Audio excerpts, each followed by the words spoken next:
Hello friends, welcome to grand recipes channel. నేను మీ దివ్య. ఈరోజు మీకోసం ఉల్లావకాయ నిలవ పచ్చడి ఈ విధంగా పెట్టుకోవాలో చూపించబోతున్నాను. దానికోసం ముందుగా ఇక్కడ మామిడికాయలని శుభ్రంగా కడిగి తడి అనేది ఏమీ లేకుండా బాగా తుడుచుకోవాలి. ఇప్పుడు ఈ మామిడికాయలని చిన్న చిన్న ముక్కలుగా వీడియోలో చూపించిన విధంగా కట్ చేసుకొని పక్కన పెట్టుకోవాలి.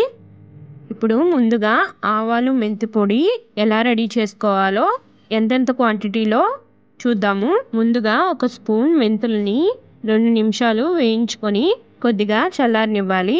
ఇప్పుడు ఒక మిక్సీ జార్ తీసుకొని దానిలోకి 2 స్పూన్ల ఆవాలని యాడ్ చేసుకోవాలి. అలాగే వేయించిన మెంతులని యాడ్ చేసుకొని దీనిని మెత్తగా పౌడర్లా మిక్సీ పట్టుకోవాలి. ఈ విధంగా మిక్సీ పట్టుకొని దీన్ని ఒక పక్కన పెట్టుకోవాలి. మీకు ఇక్కడ ఒకే కప్పు కొలతతో ఈ ఆవకాయని ఎలా కలుపుకోవాలో చూపిస్తాను. చివరి వరకు వీడియోని స్కిప్ చేయకుండా చూస్తే మీరు ఎంతో ఈజీగా ఈ ఉల్లావకాయని రెడీ చేసేసుకోవచ్చు. ముందుగా ఒక బౌల్ తీసుకొని దానిలోకి 3 కప్పుల మామిడికాయ ముక్కలని తీసుకోవాలి. అలాగే అదే కప్పు కొలతతో 1 కప్పు కారాన్ని యాడ్ చేసుకోవాలి. అలాగే అదే కప్పు కొలతతో 1/2 కప్పు ఉప్పుని యాడ్ చేసుకోవాలి.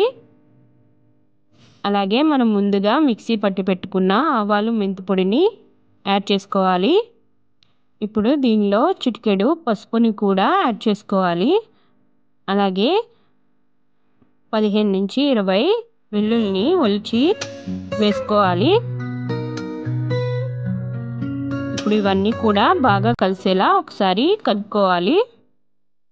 ఇక్కడ చూపిస్తున్న క్వాంటిటీని బట్టి మీరు ఎంతైనా కూడా ఆవకాయని కలిపేసుకోవచ్చు.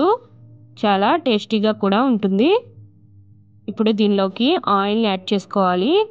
ఇక్కడ పప్పు నూనె అయితే చాలా టేస్టీగా ఉంటుంది. ఆవకాయ కూడా ఎక్కువ రోజులు నిలవ ఉంటుంది. ఇక్కడ మామిడికాయ ముక్కలు మునిగేంత వరకు ఆయిల్ని యాడ్ చేసుకోవాలి.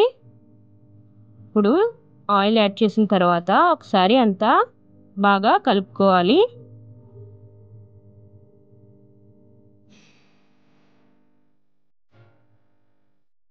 ఈ విధంగా బాగా కలుపుకోవాలి. ఇక్కడ 3 కప్పుల మామిడికాయ ముక్కలకి 1.5 కప్పు ఆయిల్ అనేది పడుతుంది.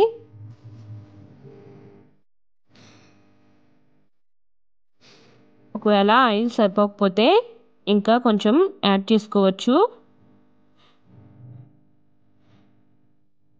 ఇక్కడ నేను చెప్పే క్వాంటిటీని బట్టి మీరు యాడ్ చేసుకుంటే ఉల్లావకాయ ఎంతో టేస్టీగా వస్తుంది. ఈ విధంగా బాగా కలుపుకున్న తర్వాత దీనిని ఇప్పుడు తాలింపు వేసుకోవాలి.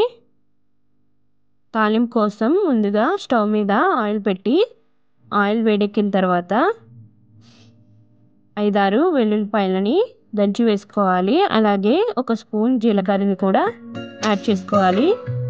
అలాగే 2-3 ఎండుమిరపకాయలని చిన్న ముక్కలుగా కట్ చేసి వేసుకోవాలి. ఇవన్నీ కూడా బాగా వేగనివ్వాలి.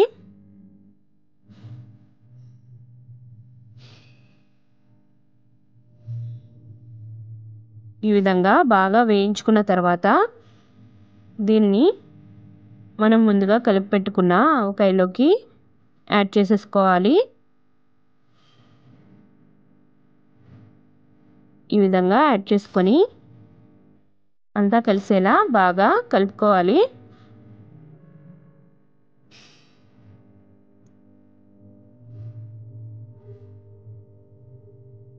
ఈ విధంగా బాగా కలుపుకున్న తర్వాత దీనిని మూత పెట్టి ఒక 3 రోజుల పాటు అలాగే ఉంచేయాలి. 3 రోజుల తర్వాత బాగా కలుపుకొని ఎయిర్ టైట్ కంటైనర్లో స్టోర్ చేసుకుంటే సంవత్సరం పాటు కూడా నిలవ ఉంటుంది. మీరు కూడా ఈ ఉల్లావకాయ నిలవ పచ్చడిని ట్రై చేసి ఎలా వచ్చిందో నాకు కామెంట్ రూపంలో ఫీడ్బ్యాక్ ఇవ్వగలరు. అలాగే మీకు ఈ వీడియో నచ్చినట్టయితే లైక్ చేయండి, షేర్ చేయండి. మరిన్ని మంచి వీడియోల కోసం మన ఛానల్ని సబ్స్క్రైబ్ చేయండి. అలాగే పక్కన వచ్చిన గంట సింబల్ కొట్టడం ద్వారా నేను ఏ వీడియో చేసినా వెంటనే మీకు నోటిఫికేషన్ రూపంలో వచ్చేస్తుంది. Thank you so much for watching our video.